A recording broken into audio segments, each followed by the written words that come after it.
vaccine, if you want the Johnson & Johnson, if you want the Moderna, if you want the Pfizer, you are good to go. You do have to be accompanied by a parent or legal guardian, though, and please do have your ID. So thanks, guys, for getting the young ones vaccinated because they need it too. Thank you very much, Jay. We did have a daily question about vaccination of those under 5 that we'll read off some of the comments there coming up in a little bit. Right now, though, Mayor Louise Rivera of Tatuha joins us in the Link KUAM News Zoom room. Good morning, Mayor. Day. Good morning. Good morning. Good morning. Let's get right into it. So we're kind of just going down the line, getting the different mayors on to talk about the village upgrades that we're going to see with the infusion of the ARP funding. So I guess we'll just start there. What's in store for Tamuning-Tumon-Harmon, Mayor?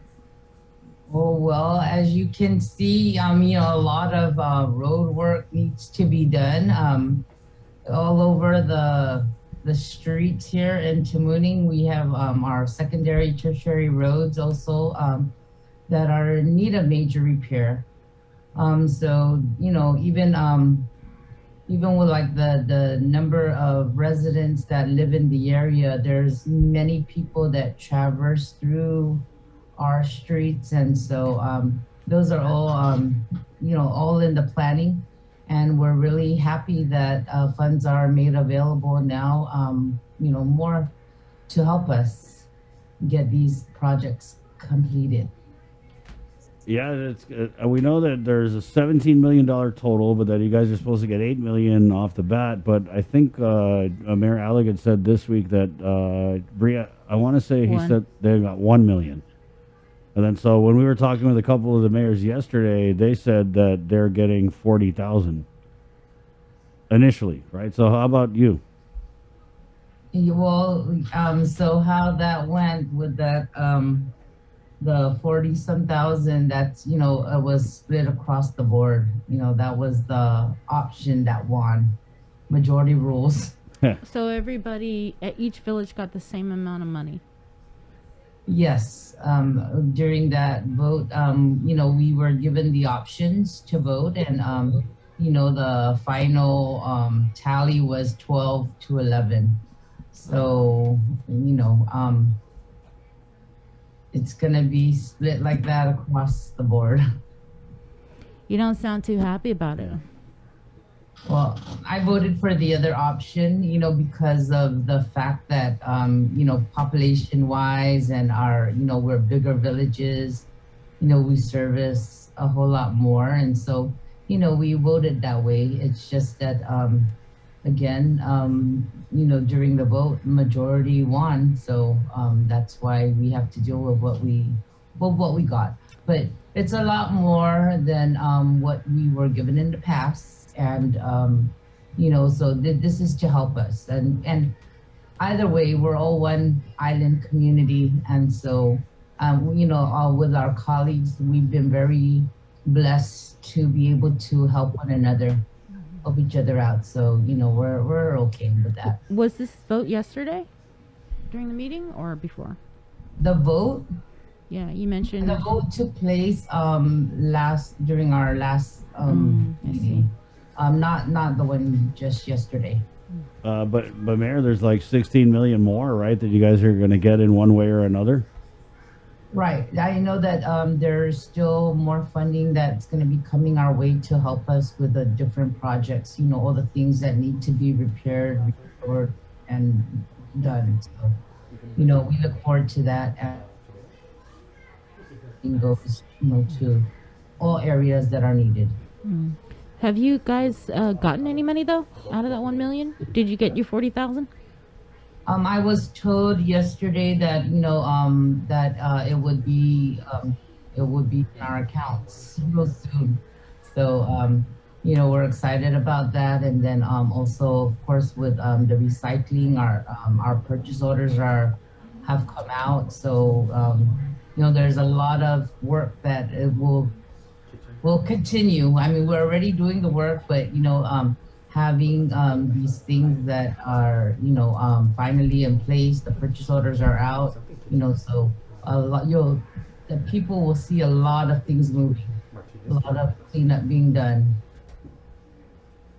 Mayor, when you talk about village road repair, I did see just going home in some of the villages that some of the mayor's staff are going around with just the patchwork and filling in the potholes. Is that the type of repair you're talking about, or are you talking about like big project? Well, previously, that's really all we could do is the simple patching of potholes and grounds maintenance, grass cutting, stuff like that to clear the roads. But there's a lot of roads and streets that are that have a lot of Great Depression where we need the bigger and heavy equipment. And so a lot of times we're calling on to the Department of Public Works to come out and assist us, with the grading and smoothing out of the roads, that are, they're way bigger than potholes. But like with the little stuff, the little potholes, we do the best we can to fill it. It's a lot of times it's a matter of getting the supplies, the cold mix, or asphalt to fill it. Mayor, we had Mayor Gogui on yesterday and Mayor Al Ngata of Manila. We're talking about crime, right? And I know that you've had a couple village meetings recently relative to the Neighborhood Watch program. Is there any update on the results of those meetings? Because I know that there were some takeaways, right? Yes, the meetings have been very successful. We had the leadership out here from the Guam Police Department, and many residents who had their concerns, they got addressed. And so, we are, we're always happy to dialogue with the different agencies and, different issues with Guam Police Department, the response time, and any tips and advice they can give us to, make it a safer community. Just to let us be aware of, how they can respond, or, how long it's going to take, or whatever it is, we need to do. So we're just very happy to have these town meetings with them.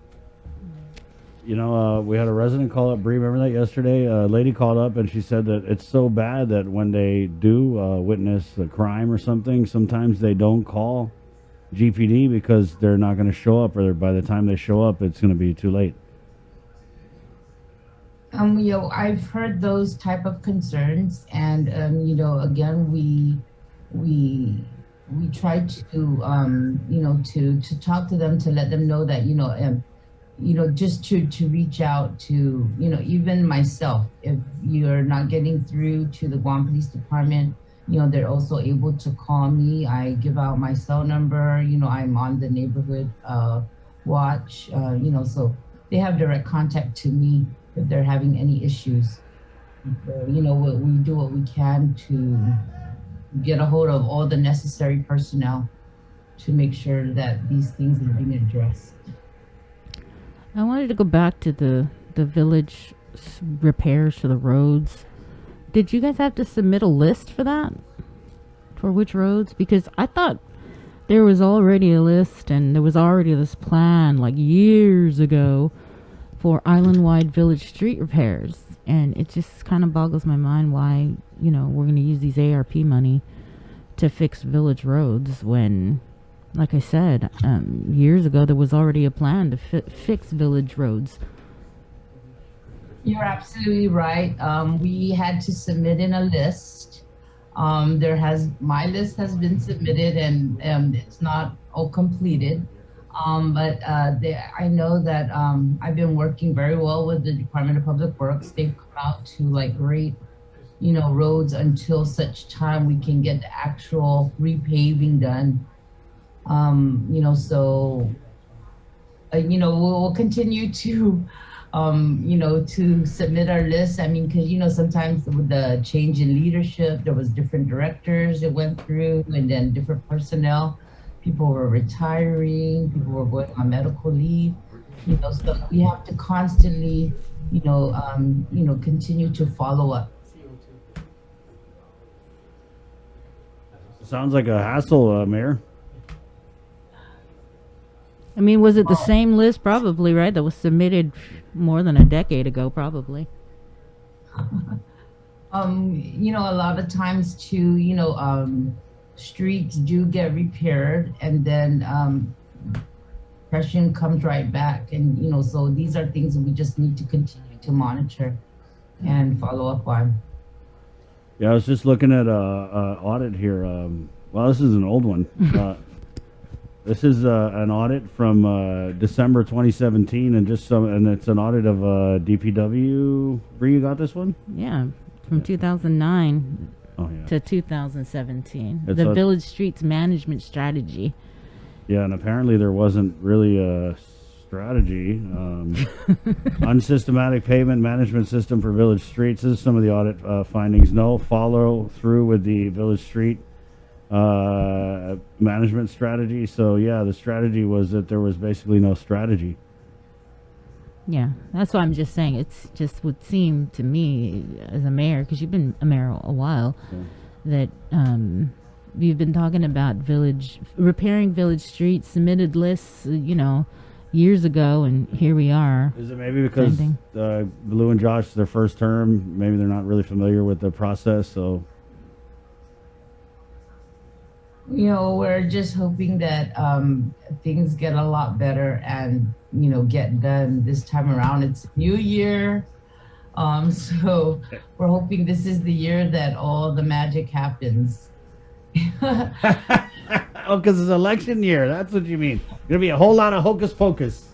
A little bit of abracadabra, then maybe we'll see a wand or two. Well, you got to get your money first, so. Yeah, get your money first, Mayor. Get your money first. I like you. You're being classy. You're not saying too much because they got that money and you need that money, so you don't want to be like, yeah, Chris, it's messed up. Yeah, Bree, you're totally right all the way. You're being very guarded. I like that. Did you ask about that, Delmar? Yeah, can we ask about so there's a second public hearing coming up, right, Mayor?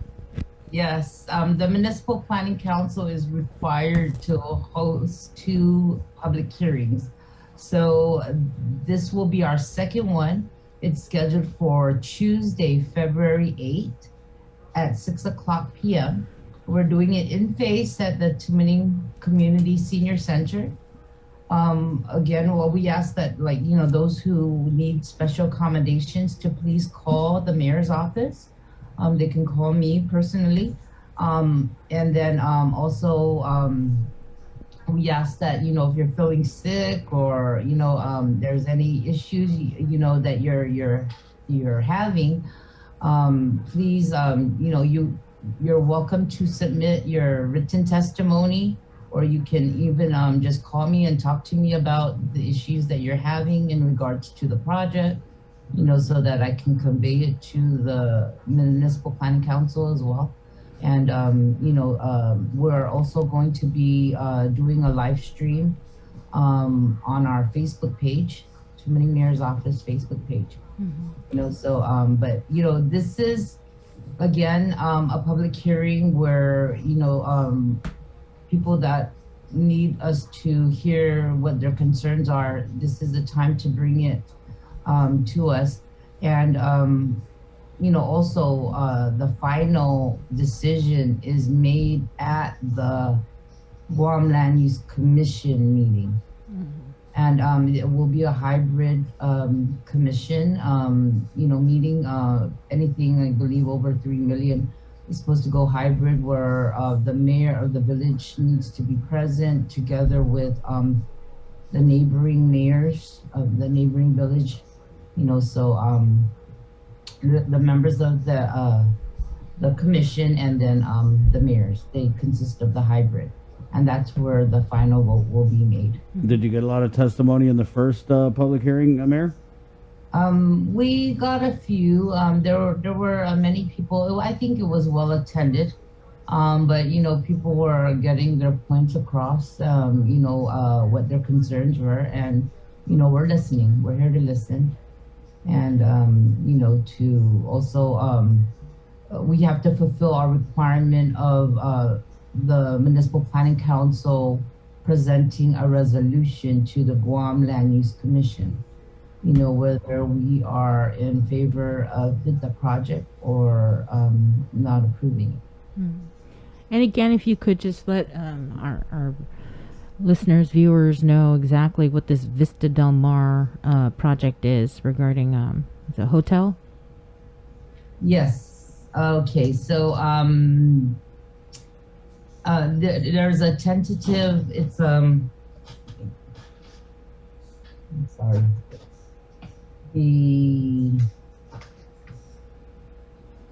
There's an application that was submitted by Vista Del Mar, and it is again it is being represented by Mr. Dan Swavely, and so Mr. Swavely will be doing the presentation on this, and one is for a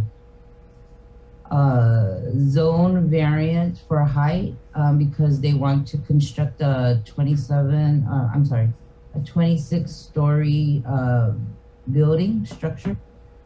And then the tentative planning is for a water park and multifamily and single family development. So, I know a lot of people are concerned about the environment, and things like that. So, any concerns that anyone has, please forward it to us. You don't have to wait for the day of the public hearing. If you can submit in your written testimony, that's fine. We'll accept it anytime before then. But on the day of the public hearing, that's also to give people the opportunity to come in and speak on behalf of it. Where exactly is this proposed development in Tamuning? In Tamuning or Tumon? Or it would be it's below Two Lovers Point, that area there. It's still in our jurisdiction. The Harmon Cliff Line. It's also known as Harmon Cliff Line. Yeah. The Two Lovers Point area. So what they did is they did this study, Bree, I want to say like 10, 15, maybe 20 years ago, and it was all about developing tourism outside of Tumon. And so they surveyed this whole area. It's kind of like Harmon Cliff Line, past Two Lovers Point, but on the beach side. like Retidian? Not Or Retidian, before that. Or What's that area Gun called again? Beach? What? Yeah, past Gun Beach. Past Two Lovers Point, like in between Two Lovers Point and where you're thinking about. Okay. Yeah, so they did a whole study there because at the time, I guess it was like, do we want to do tourism outside of Tumon? And so basically this project, they dusted off those old plans. They're like, hey, we got these plans here, but obviously people have concerns about it. It's a huge development. I mean, think about it. It's a 26-story hotel, a water park, and then also like a housing development. Right. Oh, Yeah. wow. Yeah. Do you have like the drawings or anything? Or, We got it. We got do it? have all Okay. the plans here, for people to come and review it if they'd like. We do have it available here at the Tamuning Mayor's office. I mean, it would significantly change like the skyline if you think about it. 26 stories because, there's that whole cliff line that we're so used to seeing, which is just cliff line. Thank you, Mayor, though. So that's February 8th, right? Yes, next week, Tuesday, Got it. 6:00 p.m. Anything in closing?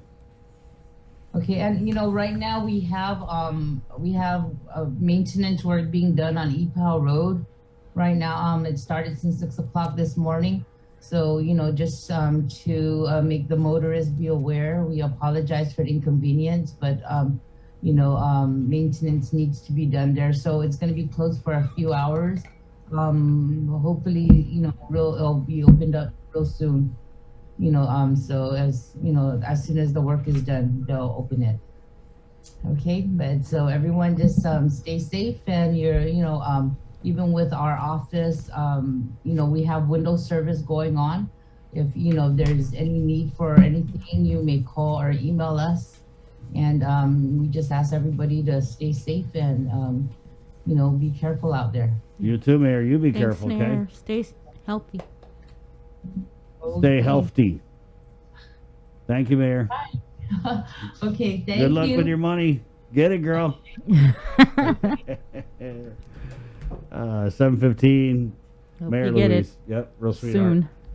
Soonish. Yeah, also, the Guam guy, Farron Tyron. Oh, look at that. Yeah, join us right now. Okay, Farron, you were actually putting some messages in the chat you wanted to send directly to the mayor, but just go ahead and like say them now since you were trying to thank her.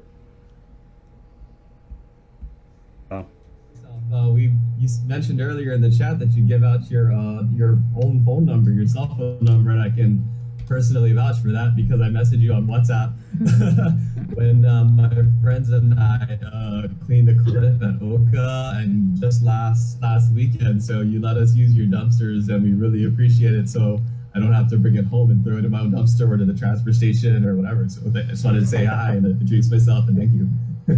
Thank you. Thank you for all that you're doing out there in our community. We really appreciate you. Right on. There you go. Thank you, Mayor. Yeah, Farron Tyron, guys. Appreciate you too.